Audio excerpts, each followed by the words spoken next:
बिस्मिल्लाहिर्रहमानिर्रहीम अस्सलाम वालेकुम। नॉलेज लैब चैनल में आप सबको खुश आमदीद। Class 9 physics new book chapter number 2 और टॉपिक है आज हमारा motion due to gravity.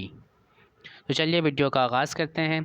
Motion due to gravity को फ्री फॉल मोशन भी कहा जाता है और इसकी डेफिनेशन कुछ इस तरह से है कि whenever an object is released और dropped from a certain height above the surface of the earth, it falls freely towards the earth. This is called motion due to gravity or free fall motion। यानी जब भी किसी object को हम जो है वो रिलीज़ करते हैं किसी सर्टेन हाइट से, यानी ज़मीन से थोड़ी ऊंची जगह से जो है अगर हम उसको ड्रॉप कर देंगे या रिलीज़ कर देंगे तो तब वो क्या होता है, नीचे की तरफ जो है वो आना शुरू हो जाती है, यानी कि नीचे की तरफ ज़मीन की तरफ जो है वो गिरना शुरू हो जाती है, फॉलिंग शुरू हो जाती है उसकी।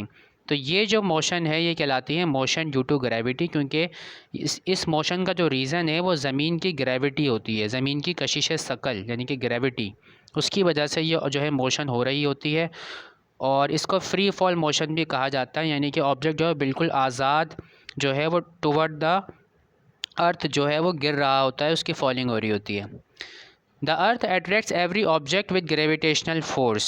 अब यहाँ पे जो एक्सेलरेशन ड्यू टू ग्रेविटी है इसकी डेफिनेशन यहाँ पे ये मैंने बताई हुई है कि the earth attracts every object with gravitational force. Earth जो है वो हर ऑब्जेक्ट को अपनी तरफ खींचती है एक फ़ोर्स के ज़रिए से, जो कि हमेशा अट्रैक्टिव नेचर की होती है, यानी हमेशा वो खींचती है, कभी ऐसा नहीं होता कि रिपल्जन हो जाए, दूर फेंके, ऐसा नहीं होता। तो इस फोर्स को हम कहते हैं ग्रेविटेशनल फोर्स, और न्यूटन का जो लॉ है ग्रेविटेशनल फोर्स का वो इसमें जो है यहाँ पे अप्लाई हो रहा होता है, जिसके बारे में हम जो आगे चैप्टर्स हैं उनमें स्टडी करेंगे। तो उसकी वजह से जो है वो टुवर्ड इट्स सेंटर, अर्थ जो है अपने मरकज़ की तरफ, अपने सेंटर की तरफ ऑब्जेक्ट्स को अट्रैक्ट करती है, और इस फोर्स को हम कह रहे होते हैं वेट ऑफ द ऑब्जेक्ट, यानी कि यही जो है वो ऑब्जेक्ट का वेट कहला रहा होता है। तो as a result of this force and acceleration is produced, और इस फोर्स के नतीजे में एक एक्सेलरेशन प्रोड्यूस होती है जिसे हम कह रहे होते हैं एक्सेलरेशन ड्यू टू ग्रेविटी। अब ये जो है न्यूटन का सेकंड लॉ है कि जब भी फोर्स, कोई नेट फोर्स एक्ट करती है किसी ऑब्जेक्ट के ऊपर, तो उसके अंदर जो है उसकी जो मोशन है वो एक्सेलरेटेड मोशन हो जाती है, नहीं कि उसके अंदर एक्सेलरेशन प्रोड्यूस हो जाती है। इसको हम आगे डिस्कस करेंगे जब डायनामिक्स वाला चैप्टर हम स्टडी करेंगे। तो फ़िलहाल यहाँ पे डेफिनेशन बताना मकसूद था, तो मैंने यहाँ पे आपको डेफिनेशन बता दी है। एक और तरह से भी हम जो है एक्सेलरेशन ड्यू टू ग्रेविटी को डिफ़ाइन कर सकते हैं, वो ये कि फ्री फॉल मोशन में जो एक्सेलरेशन प्रोड्यूस होती है ड्यू टू द अर्थ, ठीक है ना, तो ये जो है कहलाती है एक्सेलरेशन ड्यू टू ग्रेविटी। इस तरह से भी आप डिफ़ाइन कर सकते हैं। अब उसके बाद देखें अगला point, acceleration due to gravity is a vector quantity. Acceleration जो है ग्रेविटी की वजह से जो है ये कहलाती है वेक्टर क्वांटिटी है ये, यानी इसकी डायरेक्शन है, और इसकी डायरेक्शन हमेशा कहाँ पे होती है, always toward the centre of the अर्थ। ठीक है, कभी भी डाउनवर्ड का वर्ड यूज़ मत कीजिएगा, क्योंकि ज़मीन के लिए डाउनवर्ड का वर्ड कोई मायने नहीं रखता, क्योंकि ज़मीन गोल है। तो अगर आप डाउनवर्ड का वर्ड यूज़ करते हो तो ये एक मीनिंगलेस है फिज़िक्स की ज़बान में। तो its magnitude is denoted by g. अब क्योंकि वेक्टर क्वांटिटी है और मैंने आपको बताया हुआ है कि वेक्टर की जो क्वांटिटीज़ होती हैं, वेक्टर क्वांटिटीज़, उनमें सिंबल के ऊपर एक एरो का सिंबल यूज़ होता है, लेकिन हम यहाँ पे बात कर रहे हैं मैग्नीट्यूड की। ठीक है, तो मैग्नीट्यूड को हम जो है वो सिर्फ सिंबल से रिप्रेजेंट कर सकते हैं। ठीक है, तो यहाँ पे हम जो है जी से इसके मैग्नीट्यूड को रिप्रेजेंट कर रहे होते हैं, और SI सिस्टम में इसकी वैल्यू जो है वो होती है 9.8 metre per second square near the surface of the अर्थ। ठीक है, अर्थ की सरफेस पे जो है अप्रॉक्सीमेटली इसकी वैल्यू होती है 9.8। The value of G does not depend upon the mass और साइज़ ऑफ द ऑब्जेक्ट। अब ये जो ग्रेविटी की जो वैल्यू है ये मास पर और साइज़ पर, ऑब्जेक्ट के साइज़ पर, यानी कि उसकी शेप वगैरह या उसका जो मास है उस पर डिपेंड नहीं करती। This was discovered by Galileo Galilei.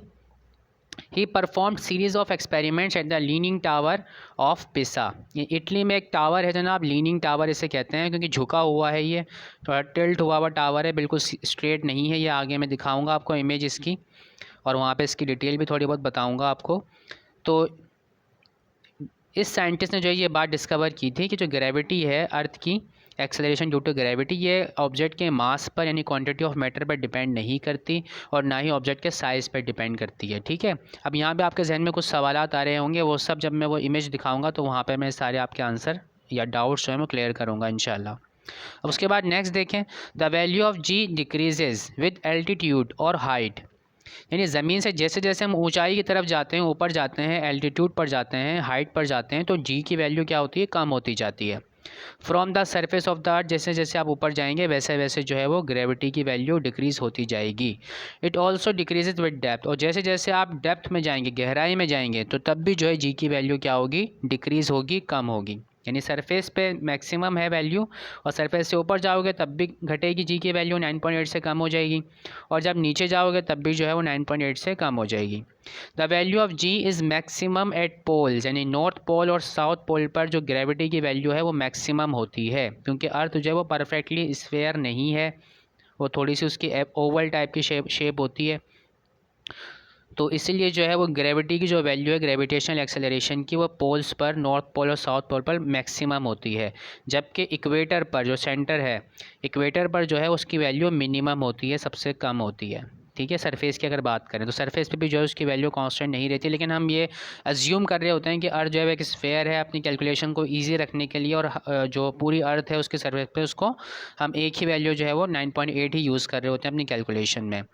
अच्छा, and zero at the centre of the earth, earth का जो सेंटर है, जैसे मैंने आपको बताया कि जैसे जैसे हम डेप्थ में जाते हैं वैसे वैसे जी की वैल्यू डिक्रीज़ करती है, और सेंटर पे जब हम पहुंचते हैं तो अर्थ, तो जो ग्रेविटी की वैल्यू है वो क्या हो जाती है, ज़ीरो हो जाती है। और ये सारी चीज़ें जो है इनका मैथमेटिकल प्रूफ भी मौजूद है, डेरिवेशंस भी हैं, कुछ जो है आप स्टडी करेंगे इसी क्लास में, क्लास 9th में ही, और कुछ आप स्टडी करेंगे क्लास 11th में। तो आगे चैप्टर्स हैं उसमें हम स्टडी करेंगे ये सारे। अभी यहाँ पे सिर्फ ब्रीफली पॉइंट्स मैंने आपको बताए हैं। The value of G for ease of calculation is taken as 10 metre per second square. तो कैलकुलेशन में मज़ीद आसानी के लिए 9.8 की जगह हम 10 जो है वो अप्रॉक्सीमेट वैल्यू यूज़ कर रहे होते हैं। तो आप जो भी वैल्यू यूज़ करो डेटा में उसको मेंशन करोगे। अच्छा, बाज़ औक़ात ऐसा होता है कि जो एग्ज़ाम में क्वेश्चन आता है उसमें वो जी की वैल्यू आपको बताते हैं कि आप कौन सी यूज़ करो, तो वही वैल्यू आप यूज़ करते हो। अगर उसने आपको मेंशन नहीं किया कि कौन सी वैल्यू यूज़ करनी है, तो तब आपकी मर्ज़ी होती है, आप चाहे 9.8 यूज़ करें या फिर 10 यूज़ करें। तो आसान ये होता है कि 10 यूज़ कर लें, तो आप डेटा में उस चीज़ को मेंशन करें कि आप कौन सी वैल्यू यूज़ कर रहे हैं। अब देखें, जब भी फ्री फॉल मोशन होता है, यानी ऑब्जेक्ट को हम नीचे से ऊपर भी उछाल सकते हैं और कोई ऑब्जेक्ट ऊपर से नीचे भी आ सकता है। तो अपवर्ड मोशन में जो जी की वैल्यू है वो पॉजिटिवली, अपवर्ड मोशन में जो है जी की वैल्यू जो है वो नेगेटिवली जाती है। यहाँ पे ये मैंने गलती कर दी है ना। तो अपवर्ड मोशन में जो है वैल्यू ऑफ जी जो है वो नेगेटिव होती है, ठीक है, ये करेक्शन कर लीजिएगा। और डाउनवर्ड मोशन में जो है जी की वैल्यू जो है वो पॉजिटिव होती है, ठीक है। ये पॉइंट यहाँ पे जनाब ये वर्डिंग गलत हो गई है। अपवर्ड मोशन में जो जी की वैल्यू है वो नेगेटिव होती है, और डाउनवर्ड मोशन में जी की वैल्यू जो है वो पॉजिटिव होती है, ठीक है। तो यहाँ पे मैं इसको जो है वो थोड़ा सा क्रॉस कर देता हूँ ताकि आपको ये जहन में रहे कि ये गलत लिखा हुआ है, ठीक है। इसकी जगह आपने उल्टा करना है, यानी कि इनको। तो जो अपवर्ड मोशन में वैल्यू ऑफ जी जो है वो आप लेंगे नेगेटिव, और डाउनवर्ड मोशन में जो है वैल्यू ऑफ जी आप लेंगे पॉजिटिव, ठीक है। तो ये इसको मैं मज़ीद डिटेल में बताऊंगा कि ऐसा क्यों है। अब देखें यहाँ पे ये इमेज आपको नज़र आ रही है। जैसे कि मैंने आपको कहा था कि जो साइंटिस्ट था गैलीलियो, इसने ये कहा था कि जब लीनिंग टावर पर ये खड़ा हो गया था जाकर, और इसने डिफरेंट ऑब्जेक्ट्स को जो है यहाँ से ड्रॉप किया। अच्छा, ये जो एक्सपेरिमेंट इसने किए हैं इसके बारे में डिफरेंट कहानियाँ हैं, कि ये भी कहा जाता है कि सब फेक है, यानी कि लीनिंग टावर जो है उस वक्त मौजूद ही नहीं था, या जो इसने एक्सपेरिमेंट्स वगैरह किए उस वक्त वो चीज़ें मौजूद ही नहीं थी, यानी फ़ेक जो है स्टोरी है। लेकिन बहरहाल जो भी है तो ये फैक्ट है, जो इसने बात कही थी वो बिल्कुल सही है, वो गलत नहीं है, ठीक है। तो बहरहाल जो एक्सपेरिमेंट किताब में जो आपके मौजूद है उन्होंने ये कहा हुआ है कि लीनिंग टावर जो है इटली में मौजूद है ये, और ये थोड़ा सा टिल्ट हुआ हुआ है, ये टावर इटली में मौजूद है, पिसा के नाम से ये मशहूर है टावर, लीनिंग टावर ऑफ पिसा, ठीक है। लीनिंग टावर है इसका नाम, और पिसा जो है वो जगह है जहाँ पे ये मौजूद है, और इटली की जो कंट्री है वहाँ पर है। तो यहाँ से इसने डिफरेंट ऑब्जेक्ट्स जो हैं वो हाइट पे खड़े होके इसकी ड्रॉप किए, डिफरेंट साइजेस के, डिफरेंट मासेस के। तो इसने ये चीज़ नोट की कि जो ऑब्जेक्ट्स थे उनके मास पर डिपेंड नहीं करता था कि वो जो ऑब्जेक्ट कितने टाइम में जो है नीचे पहुँचेंगे। यानी जब इसने एक हल्के ऑब्जेक्ट को और एक भारी ऑब्जेक्ट को ऊपर से ड्रॉप किया, तो दोनों के दोनों ऑब्जेक्ट्स जो हैं वो सेम टाइम में नीचे आकर हिट किए।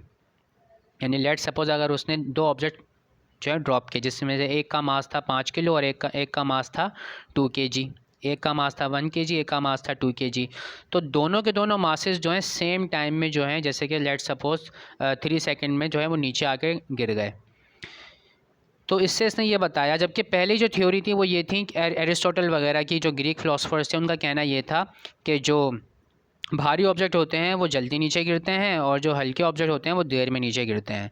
अब यहाँ पे आपके जहन में कुछ सवाल आ रहे होंगे। वो सवाल देखें, यहाँ पे एक इमेज नज़र आ रहा है हमें, ये एक जार है और इसके अंदर जो है एक फीदर और एक जो है स्टोन।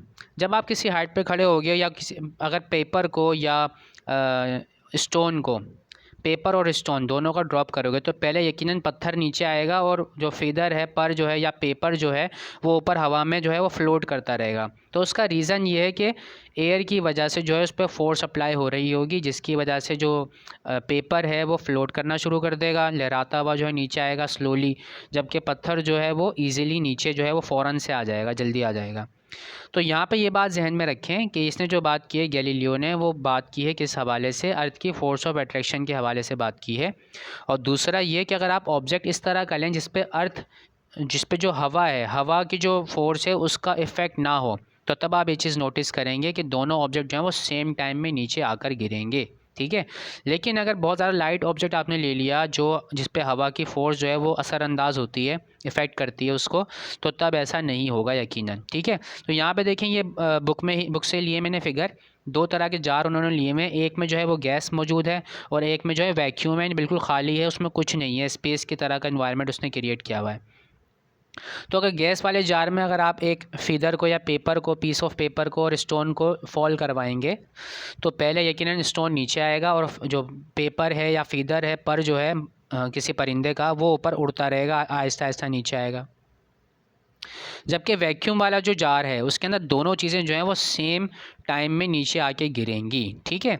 तो ये बात जो है यहाँ पे जो है, अगर आपको किसी किस्म की कन्फ्यूजन है तो इसको दूर कर लें, ठीक है। अब नेक्स्ट देखें, हमारे पास जो इक्वेशंस ऑफ मोशन हमने पढ़ी थी तो वो थोड़ी सी मॉडिफाई हो जाती हैं। देखिए, हॉरिजॉन्टल जो मोशन है यानी जो सरफेस पे ऑब्जेक्ट मूव कर रहा होता है, तो तब जो है ये इक्वेशन इस तरह की होती हैं, यानी V F is equal to V I plus A T first equation. Second equation होती है S is equal to V I T plus half A T square. Third equation होती है two S is equal to V F square minus V I square. और ये सारे variable यहाँ पे mention हुए हुए हैं, 5 वेरिएबल होते हैं। वी आई का मतलब होता है इनिशियल वेलोसिटी, शुरू में उसकी वेलोसिटी क्या थी ऑब्जेक्ट की। वी एफ आखिर में कितनी थी, final velocity. T time period है ये। ए जो है वो एक्सेलरेशन है और यूनिफॉर्म एक्सेलरेशन होनी चाहिए, अदरवाइज़ ये एप्लीकेबल जो है नहीं होती हैं इक्वेशंस, इनकी कंडीशन है ये। एस जो है वो डिस्टेंस या डिस्प्लेसमेंट है। अच्छा, अगेन यहाँ पर जो है वेक्टर क्वांटिटीज़ हैं लेकिन एरो का सिंबल नज़र नहीं आ रहा। रीज़न ये है कि मोशन इन स्ट्रेट लाइन हम स्टडी कर रहे हैं, किसी किस्म का कोई एंगल इन्वॉल्व नहीं हो रहा। तो स्ट्रेट लाइन में जब मोशन होती है तो मैग्नीट्यूड जो है वेक्टर का वो बिल्कुल इक्वल हो जाता है, यानी कि एज आ स्केलर भी ट्रीट कर सकते हैं उसको और एज आ वेक्टर भी ट्रीट कर सकते हैं, यानी कि उसके कंपोनेंट वगैरह नहीं बन रहे होते, ठीक है। अब जब हम वर्टिकल मोशन देखेंगे यानी कि फ्री फॉल मोशन जिसे हम कह रहे हैं, तो उसमें 2 चेंजेस आएंगी, बाकी सब चीज़ें वही रहेंगी, बस 2 वेरिएबल चेंज हो जाएंगे। एक्सेलरेशन की जगह आ जाएगी ग्रेविटेशनल एक्सेलरेशन, सिंबल इसका है g, और डिस्टेंस की जगह हम यूज़ करेंगे हाइट h। तो बाकी जो है सब कुछ वैसा ही रहेगा जैसा है एज इट इज़। तो फर्स्ट इक्वेशन मॉडिफाई होकर हो जाएगी V F is equal to V I plus G T. Second equation हो जाएगी H is equal to V I T plus 1/2 G T square. और थर्ड इक्वेशन हो जाएगी 2gh equals to V F square minus V I square, ठीक है। यानी कि S की जगह यहाँ पे एच लगा दिया मैंने, ए की जगह यहाँ पर लगा दिया मैंने जी। तो देखें यहाँ पे ये एस की जगह मैंने लगा दिया एच, ए की जगह लगा दिया हमने जी। तो ए की जगह और एस की जगह यहाँ पर भी जी और एच, बाकी सब एज इट इज़ मौजूद है, ठीक है। अच्छा, बुक में यहाँ कुछ मिसप्रिंटिंग्स हुई हुई हैं, कुछ बातें गलत लिखी हुई हैं, नई बुक है तो उसको देख के जो है कंफ्यूज मत होइएगा। तो यहाँ पे जो है मैंने आपको बिल्कुल करेक्शन के साथ बिल्कुल करेक्ट यहाँ पे बताया है, कंफ्यूज होने की ज़रूरत नहीं है। मैंने बुक स्टडी कर ली है, देख लिया है वहाँ पे मैंने क्या क्या चीज़ें गलत हैं, ठीक है। तो यहाँ मैंने आपको बिल्कुल करेक्शन के साथ सारी चीज़ें बिल्कुल ठीक बताई हैं। अब नेक्स्ट देखें, यहाँ पर इसको समझें ताकि न्यूमेरिकल में आपको डिफ़िकल्टी ना हो। देखिए, एक मैंने ऑब्जेक्ट लिया है, यानी कि एक बंदा है जो कि एक बॉल को जो है वो थ्रो करता है, ऊपर की तरफ उछालता है। तो ये ऊपर जाती है बॉल, ऊपर जाते जाते वो एक पॉइंट पर रुक जाती है, फिर वापस जो है वो नीचे आना शुरू हो जाती है, ठीक है। यानी कि पहले जो है उसकी मोशन है अपवर्ड और उसके बाद उसकी मोशन है डाउनवर्ड। तो इस पूरी मोशन को मैंने 2 हिस्सों में डिवाइड कर दिया है। देखिए, ये है अपवर्ड मोशन और ये वाली है डाउनवर्ड मोशन। तो जब अपवर्ड मोशन हम स्टडी कर रहे होंगे तो इसमें इनिशियल वेलोसिटी देखें ये हमारी होगी, यानी कि स्टार्टिंग में ऑब्जेक्ट जो है जब हमने रिलीज़ किया तब ये इसकी इनिशियल वेलोसिटी और इस वक्त उसकी वेलोसिटी सबसे ज़्यादा होगी। और जैसे जैसे ये ऊपर जाता जाएगा इसकी वेलोसिटी जो है वो क्या होती जाएगी, कम होती जाएगी, यानी कि इसकी स्पीड जो है, रफ्तार जो है वो हल्की होती जाएगी, जो कि आपने डेली लाइफ में ऑब्जर्व भी किया होगा। यानी जब आप किसी बॉल को ऊपर की तरफ उछालते हैं किसी भी चीज़ को, तो पहले वो ज़्यादा स्पीड के साथ ऊपर जा रही होती है, फिर जैसे जैसे ऊपर जाती जाती है वैसे वैसे उसकी रफ़्तार, इसकी स्पीड जो है वो कम होती जाती है। तो यही चीज़ हमने यहाँ पर जो है वो दिखाई है, यानी कि पहले जो है जब उसने रिलीज़ की तब उसकी वेलोसिटी लेट सपोज 30 मीटर पर सेकंड थी, अभी टाइम जो है वो 0 सेकंड है। जब कुछ वक्त गुजरा, 1 सेकंड गुजरा, तो एक्सेलरेशन ड्यू टू ग्रेविटी जो यानी कि चेंज जो आना है उसमें वो कितना आना है, 10 मीटर पर सेकंड, जो हमने अप्रॉक्सीमेट वैल्यू ली हुई है उसी हिसाब से मैंने दिखाया है। तो पहले सेकंड में जो है वो कितना चेंज आएगा, 30 से जो है वो 20 पे चली जाएगी स्पीड, यानी कि 30 मीटर पर सेकंड से 20 मीटर पर सेकंड हो जाएगी। फिर जब अगला सेकंड गुजरेगा यानी कि 2 सेकंड हो जाएंगे, तब 20 से कितनी हो जाएगी, स्पीड 10 हो जाएगी। फिर इसी तरह जब तीसरा सेकंड गुजरेगा तो 10 मज़ीद कम हो जाएंगे। हर बार जो हर सेकंड में 10-10 का डिफरेंस आ रहा है, यानी कि 10 मीटर पर सेकंड का जो है वो डिफरेंस आता है हर सेकंड में। तो अब 3 सेकंड बाद वो बिल्कुल उसकी स्पीड कितनी हो जाएगी, 0। और इस वेलोसिटी को हम कह रहे होंगे फाइनल वेलोसिटी, और ये इसका मैक्सिमम हाइट इसने अचीव कर ली है इस पॉइंट पर। मैक्सिमम हाइट पर जो है ऑब्जेक्ट की वेलोसिटी हम ले रहे होते हैं 0, ठीक है। और ये वो पॉइंट है, टर्निंग पॉइंट है, यानी कि इसके बाद ऑब्जेक्ट ऊपर मज़ीद नहीं जाएगा, उसके बाद वो नीचे आना शुरू हो जाएगा वापस। अब ये जो चेंजिंग आ रही है इसकी स्पीड में, ये इस वजह से आ रही है क्योंकि अर्थ जो है इस ऑब्जेक्ट को अपनी तरफ खींच रही है। इस खिंचाव की वजह से, इस वेट की वजह से, जिसे हम वेट कह रहे होते हैं, उसकी वजह से जो है इसकी स्पीड ऊपर जाते जाते कम होती जाती है, ठीक है। अब जो है वो डाउनवर्ड मोशन स्टार्ट होगी। तो जब डाउनवर्ड मोशन को हम स्टडी कर रहे होंगे तो तब ये ऊपर वाली जो वेलोसिटी है इसको हम ट्रीट करेंगे एज अ इनिशियल वेलोसिटी, और जो नीचे वाली स्पीड है जब वो हिट करेगा जाकर ग्राउंड से या सरफेस से, तो उसको हम ट्रीट कर रहे होंगे एज अ फाइनल वेलोसिटी, जो मैं यहाँ पे मैंने मेंशन किया है VF, ठीक है। अब इस केस में इनिशियल वेलोसिटी 0 है और फाइनल वेलोसिटी देखें मैक्सिमम है, ठीक है। अब बात करते हैं एक्सेलरेशन ड्यू टू ग्रेविटी की। तो मैंने आपको पहले भी बताया था, एक्सेलरेशन का जब टॉपिक समझाया था तो उसके अंदर मैंने आपको बताया था कि जब किसी ऑब्जेक्ट की स्पीड डिक्रीज़ कर रही होती है, ठीक है, वेलोसिटी जो है वो कम हो रही होती है, घट रही होती है, तब जो है वो एक्सेलरेशन क्या होती है, नेगेटिव होती है, और कि उसको हम कह रहे होते हैं रिटार्डेशन या डेसेलरेशन, ठीक है। तो सिमिलरली क्योंकि ये जो एक्सेलरेशन है ये भी जो ग्रेविटी की वजह से जो एक्सेलरेशन हो रही है, तो इसमें भी यही चीज़ हमें नोट करनी है। तो क्योंकि जब ये ऑब्जेक्ट ऊपर जा रहा है तो इसकी वेलोसिटी क्या हो रही है, कम हो रही है, तो इसी वजह से जो है जी की वैल्यू हम क्या ले रहे होते हैं, नेगेटिव ले रहे होते हैं। इस केस में अपवर्ड मोशन में ग्रेविटी की वैल्यू हम ले रहे होते हैं माइनस में, नेगेटिव में। जब आप न्यूमेरिकल सॉल्व करोगे तो जब अपवर्ड मोशन वाला केस आएगा तो आपने वहाँ पर वैल्यू लेनी है माइनस में 10 मीटर पर सेकेंड स्क्वायर, या फिर माइनस में 9.8। दो तरह की वैल्यू यूज़ करते हैं हम, या तो 9.8 या फिर 10। तो जब डाउनवर्ड मोशन हम स्टडी कर रहे होंगे किसी न्यूमेरिकल में, तो तब हम जी की वैल्यू लेंगे पॉजिटिव, क्योंकि अब जो है ऑब्जेक्ट की स्पीड क्या हो रही है, बढ़ रही है, इंक्रीज़ हो रही है। तो जब भी स्पीड इंक्रीज़ होती है तो एक्सेलरेशन पॉजिटिव होती है, और जब स्पीड जो है वो बढ़ रही होती है, सॉरी डिक्रीज़ हो रही होती है, तो एक्सेलरेशन जो है वो नेगेटिव होती है। तो इस तरह से अगर आपको ये पूरी चीज़, ये पूरा सिनेरियो समझ में आ गया है तो आप इजीली जो है वो फ्री फॉल मोशन के न्यूमेरिकल सॉल्व कर पाएंगे, ठीक है। क्योंकि इसके जो न्यूमेरिकल्स होते हैं उसमें काफ़ी सारा हिडन डेटा होता है, यानी कि बहुत कम चीज़ें जो है वो गिवन होती हैं और आपको न्यूमेरिकल जो है वो सॉल्व करना होता है।